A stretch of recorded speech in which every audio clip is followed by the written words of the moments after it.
ഹരി ഓം. ശ്രീമദ് ഭാഗവതത്തിലെ സപ്തമസ്കന്ധത്തിൽ 14-ാം അധ്യായത്തിലെ 23-ാം ശ്ലോകമാണ് വായിച്ചു നിർത്തിയത്. ഒന്നുകൂടി വായിക്കാം. മാഘേ ച സിതസപ്തമ്യാം മാഘ രാഗ സമാഗമേ രാഗയ ചാനുമത്യാവ മാസർഷാണിയുധാന്യപി. മാഘേ ച സിതസപ്തമ്യാം മാഘാ നീട്ടുണ്ട്. രാഗാസമാഗമേ രാഗയ ച അനുമത്യാവ മാസക്ഷാണി യുധാന്യപി. ഇത് ഒരു മാസത്തിലെ ഒരു ദിവസത്തിൻ്റെയൊക്കെ കണക്ക്, ചാന്ദ്രമാസ കണക്കനുസരിച്ചുള്ള ദിവസങ്ങളാണ്. പ്രഥമ, ദ്വിതീയ, തൃതീയ അങ്ങനെ വരുന്നത്. അത് മാഘമാസത്തിലെ ശുക്ല സപ്തമി ദിവസത്തിലും, അതായത് പൂർണ്ണ ചന്ദ്രനോട് കൂടിയ ദിവസത്തിന് രാഗ എന്ന് പേര്. ആ പക്ഷത്തിന് പേരെന്നാ? രാഗ.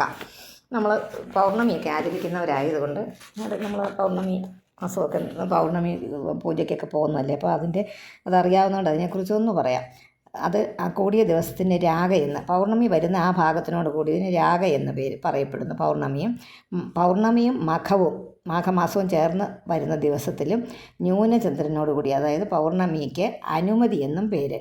അങ്ങനെ അത് അനുമതി എന്ന് പറയുന്നത് രാഗ എന്നും അനുമതി എന്നും പേരുണ്ട് ചന്ദ്രന്. അതോട് ചേർന്ന് വരുന്ന മാസനക്ഷത്രങ്ങളിലും പിതൃദേവാദികളെ പൂജിക്കണം. അതാണ് മാസങ്ങൾക്കെല്ലാം നാമകരണം ചെയ്തിരിക്കുന്ന പൗർണമിയും അതോട് യോജിച്ച് വരുന്ന നക്ഷത്രയും സൂചിപ്പിക്കുന്ന വിധത്തിലാണ്. പൗർണമിയും മാസങ്ങൾക്കെല്ലാം നാമം ഉണ്ടാക്കിയിരിക്കുന്നത് പൗർണമിയും അതോട് യോജിച്ച് വരുന്ന നക്ഷത്രത്തെയും അതിനോട് യോജിച്ച് ചന്ദ്രനോട് അടുത്ത് വരുന്ന ആ നക്ഷത്രയും സൂചിപ്പിക്കുന്ന വിധത്തിലാണ്. പുഷ്യയുക്ത പൗർണമാസി പൗഷീ മാസേതു യത്ര സ നാംന സ പൗഷമ്യാ ആഘോദ്യ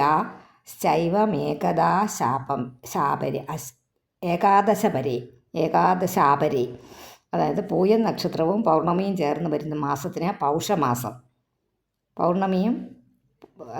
പൗർണമി ദിവസം തന്നെ പൂയൻ നക്ഷത്രവും കൂടെ വരികയാണെങ്കിൽ അതിന് പൗഷമാസം. അങ്ങനെയാണ് മഖം നക്ഷത്രവും പൗർണമിയും ചേർന്നും വരുന്ന മാസത്തിന് മാഘം എന്നും പേര്.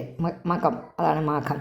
പിന്നെ ഇങ്ങനെ അതത് മാസത്തിൽ വരുന്ന പൗർണമിയോട് യോജിച്ച് വരുന്ന നക്ഷത്രങ്ങളെ ആസ്പദിച്ചാണ് മാസങ്ങൾക്ക് നാമകരണം ചെയ്തിരിക്കുന്നത്. അതാണ് രാഗ. പൂർണ്ണചന്ദ്രനുള്ള പൗർണമിക്ക് രാഗ എന്നും ന്യൂനചന്ദ്രനുള്ള പൗർണമിക്ക് അനുമതി എന്നും പ്രത്യേകം നിശ്ചയിച്ചിട്ടുണ്ട്. അതൊക്കെ ഈ നക്ഷത്രം ഒക്കെ നോക്കുന്ന ജ്യോതിഷികൾക്കൊക്കെ അതിനെക്കുറിച്ച് കൂടുതൽ അറിയാമായിരിക്കും. നമ്മളിപ്പോൾ ഇത് കേട്ടത് അതങ്ങ് വെക്കുക.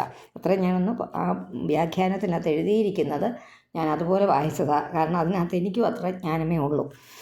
ദ്വാദശ്യാമനുരാധാ സ്യാത് ശ്രവണസ്തിസ്ര ഉത്തരാः തിസൃഷു ഏകാദശി വാസു ജന്മർക്ഷ ശ്രോണ യോഗയുഗ്. ദ്വാദശ്യാമനുരാധാ സ്യാത് ശ്രവണസ്തിസ്ര ഉത്തര തിസൃഷു ഏകാദശി വാസു ജന്മർക്ഷ ശ്രോണ യോഗയുഗ്. ഏകാദശി ദിവസം ശ്രാദ്ധം വന്നാൽ അന്ന് അതിനെ നിർത്തിവെച്ചും ഏകാദശി വ്രതം അനുഷ്ഠിക്കണം. അങ്ങനൊരു കുഴപ്പമുണ്ട്. ഏകാദശി വ്രതത്തിൻ്റെ അന്നാണ് നമുക്ക് ശ്രാദ്ധം ഉണ്ടാകുന്നെങ്കിൽ അതുകൂട്ടി നമ്മൾ ശ്രാദ്ധം ചെയ്യാറില്ല. അത് മാറ്റിവെച്ച് അത് ശ്രാദ്ധം ദ്വാദശി നാൾ കഴിച്ചാൽ മതി.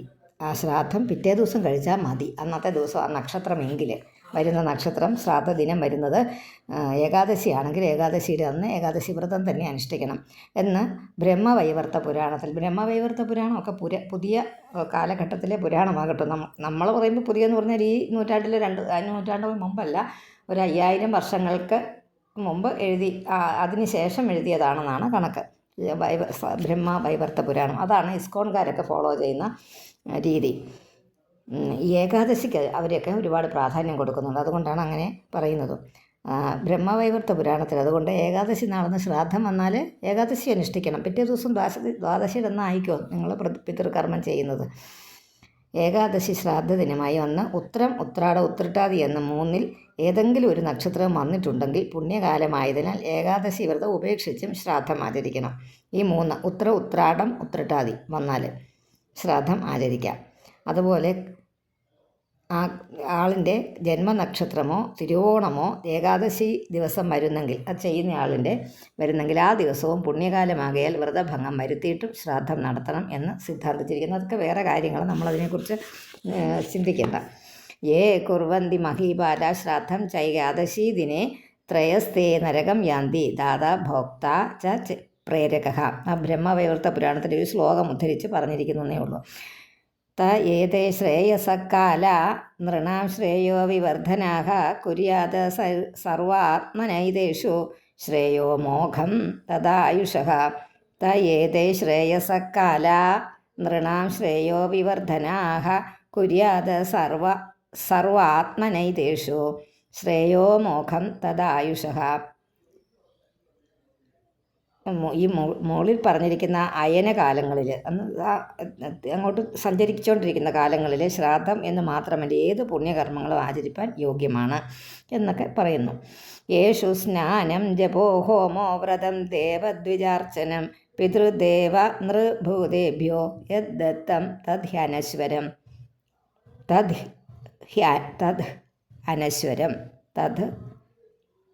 അനശ്വരം. അതൊന്നിച്ച് തദ്ധ്യനശ്വരം എന്ന് വന്നത്. തദ് ഹി അനശ്വരം. അനശ്വരം ഹി ക്ഷയിക്കാത്തതാകുന്നു, നശ്വരം ഇല്ല, അനശ്വരമാകുന്നു എന്ന് വെച്ചാൽ നശിക്കാത്തതാകുന്നു, നിശ്ചയമാണ്. ഹി തീരുമാനത്തിൽ യേശു സ്നാനം ജപോ ഹോമോ, അങ്ങനെ പിതൃദേവതകളെ പിതൃഭൂതേഭ്യ ഇവർക്കായിട്ട് ദാനം ചെയ്യുന്നു. അതെല്ലാം ക്ഷയിക്കാത്തതാണ്. ആ പുണ്യകാലത്ത് ചെയ്യുന്ന തീർത്ഥസ്നാനങ്ങളിൽ പോകുന്ന മന്ത്രജപങ്ങൾ, ഹോമം, വ്രതാനുഷ്ഠാനമൊക്കെ പ്രത്യേകം ഇതാണ്. നല്ല സമയമാണ് അത് ചെയ്യാൻ. സംസ്കാരകാലോ ജായായ അപത്യസ്യാത്മനസ്തഥാ പ്രേതസംസ്ഥാം മൃതാഹസ്യ കർമ്മണ്യഭ്യുദയേ നൃപ.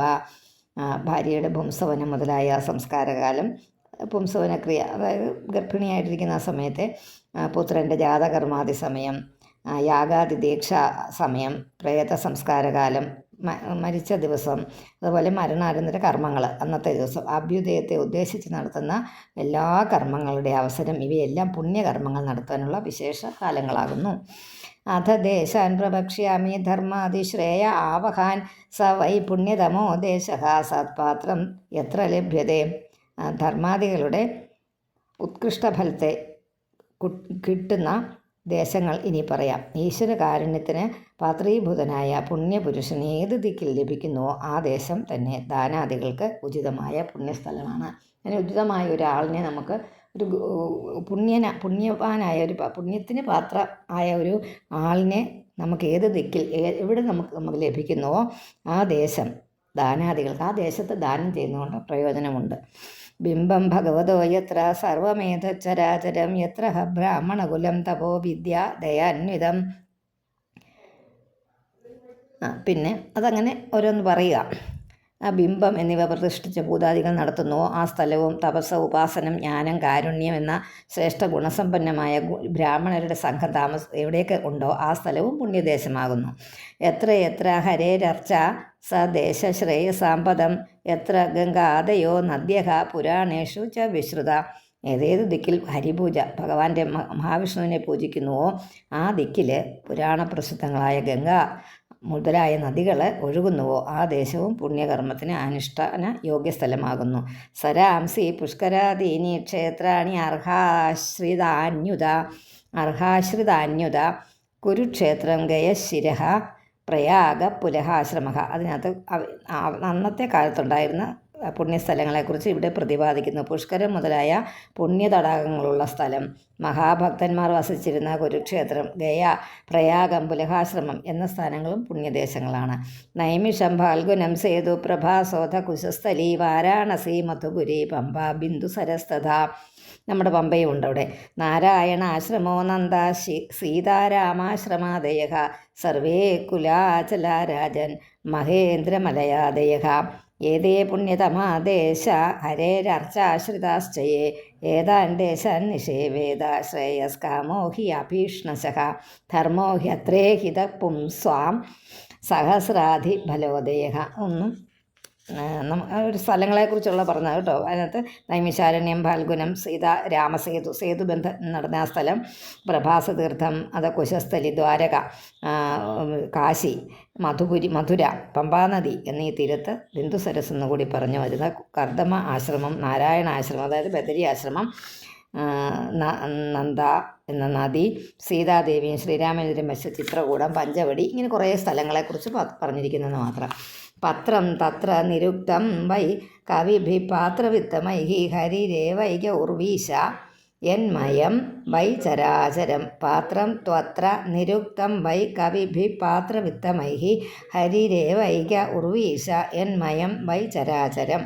പൂജ്യസ്ഥാനത്തെ എങ്ങനെയൊക്കെയാണ് ഉർവീശ രാജാവെ, പൂജ്യസ്ഥാനത്തെ നന്നായറിയുന്ന മഹാന്മാർ ഭഗവാൻ ഏകൻ തന്നെ സർവോത്തമനായ പൂജ്യസ്ഥാനം എന്ന് നിശ്ചയിച്ചിരിക്കുന്നു. ഭഗവാൻ എവിടെയുണ്ടോ അവിടെ പൂജിക്കാം, എവിടെയും ഉണ്ട്. അതുകൊണ്ട് എല്ലാ സ്ഥലവും പുണ്യം തന്നെ.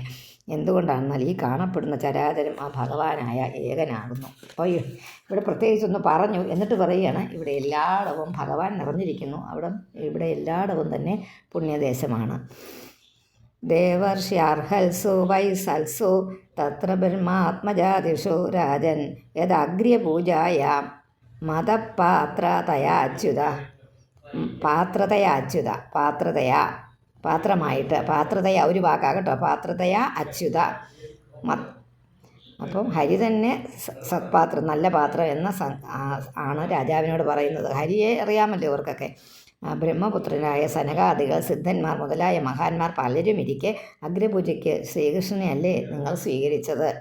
ജീവരാശിഭിരാകീർണ ആണ്ഡകോശാംഘ്രിപോ മഹാൻ തന്മൂലത്വാദച്യുതേജ്യാം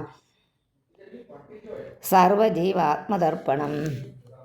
അതും അങ്ങനെ തന്നെ. പുരാണ്യനേന സൃഷ്ടാനി നൃതിര്യഗ് ഋഷി ദേവത. അതുകൊണ്ട് 4 ഉണ്ട്. മനുഷ്യർ, തിര്യഗ് 4 കാലിൽ നടക്കുന്ന ജീവികൾ, ഋഷി ദേവതകൾ. അതാണ് തിര്യഗ് ഋഷി ദേവത. അത് വാക്ക് പിരിച്ച് പറഞ്ഞെഴുതിക്കോണം. സേതേ ജീവേന രൂപേണ പുരേഷു പുരുഷോ ഹി അസൗ. കിട്ടിയില്ലേ വാക്കുകളൊക്കെ? തേഷു ഭഗവാൻ രാജൻ എന്നുള്ള രാജൻ നാക്കിയിട്ട് അമ്മും പൂജ്യവും സേം വെട്ടിക്കളയുക. താരതമ്യേന വർത്തതേ തസ്മാത് പാത്രം ഹി പുരുഷോ യാവാൻ ആത്മാ യഥേയതേ. ദൃഷ്ട്വാ തേഷാം മിഥോ നൃണാം. അവിടെ നൃണാം എന്നൊക്കെ മാ വെട്ടുക, പിന്നെ ആ എഴുതുക. അവജ്ഞാന ആത്മതാം നൃപ ത്രേതാദിഷു ഹരേരർച്ച ക്രിയായൈ കവിഭികൃതാം. തതോർച്ചായാം ഹരിം കേചിത് സംശ്രദ്ധ സപര്യയ ഉപാസ്താപി നാർത്ഥത പുരുഷദ്വിഷാം. അപ്പോൾ മുതൽക്ക് മന്ദാധികാരികളായ ചിലർ അതിശ്രദ്ധയോടുകൂടി ഹരിയെ പ്രതിമാദികളിൽ മഹാപൂജാദികളൊക്കെ ചെയ്തുകൊണ്ട് ഉപാസിച്ചു തുടങ്ങി. അങ്ങനെ ഉപാസിക്കപ്പെട്ടിരുന്നാലും ജനദ്രോഹം ചെയ്യുന്നവർക്ക് ആ പ്രതിമാഭജനം പുരുഷാർത്ഥപ്രദമായിരിക്കില്ല. അങ്ങനെയും ചെയ്തുകൊണ്ട് ഒരു ഗുണവുമില്ല. ദ്രോഹത്തിന് അവജ്ഞയേക്കാൾ കാഠിന്യം കൂടുതലാകയാൽ പ്രാണികളെ ദ്രോഹിക്കുന്നവർക്ക് പ്രതിമാപൂജകൾ കൊണ്ട് ഫലമില്ല. പ്രത്യേകം പറഞ്ഞിട്ടുണ്ട്. അത് ഞാനൊന്ന് പറഞ്ഞതേ ഉള്ളൂ കേട്ടോ. ബാക്കിയുള്ള പല കാര്യങ്ങളും ഉണ്ട് ഇവിടെ. അതുകൊണ്ട് അർച്ചനകളൊക്കെ ഒരുപാട് ചെയ്തുകൊണ്ടൊന്നും കാര്യമില്ല, പൂജനങ്ങൾ ചെയ്തുകൊണ്ടും കാര്യമില്ല. ഈ ഇതിനെയൊക്കെ കൊന്നിട്ട് ചെയ്യുന്നത് ഒന്നും ശരിയാകുകയില്ല. തതോർച്ചായാം ഹരിം കേചിത് സംശ്രദ്ധായ സപര്യയ ഉപാസ്താപി നാർത്ഥത പുരുഷദ്വിഷാം. പുരുഷേഷു അപിരാജേന്ദ്ര സുപാത്രം ബ്രാഹ്മണം വിദുഹോ തപസാ വിദ്യയാ തുഷ്ട്യാ ധത്തേ വേദം ഹരേസ്തനും.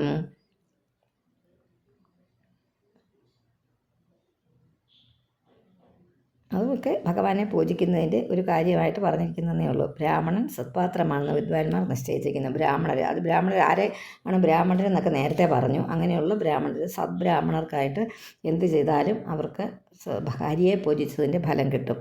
നന്വസ്യ ബ്രാഹ്മണ രാജൻ കൃഷ്ണസ്യ ജഗതാത്മനഃ പുനന്ത പാദരജസ ത്രിലോകീം ദൈവതം മഹത്. അതുകൊണ്ട് ബ്രാഹ്മണർ ലോകത്തിൽ ഏത് ഭാഗത്ത് സഞ്ചരിക്കുന്നോ ആ ഭാഗമെല്ലാം അവരുടെ പാദസ്പർശ മഹിമയാൽ പരിശുദ്ധമായി തീരും.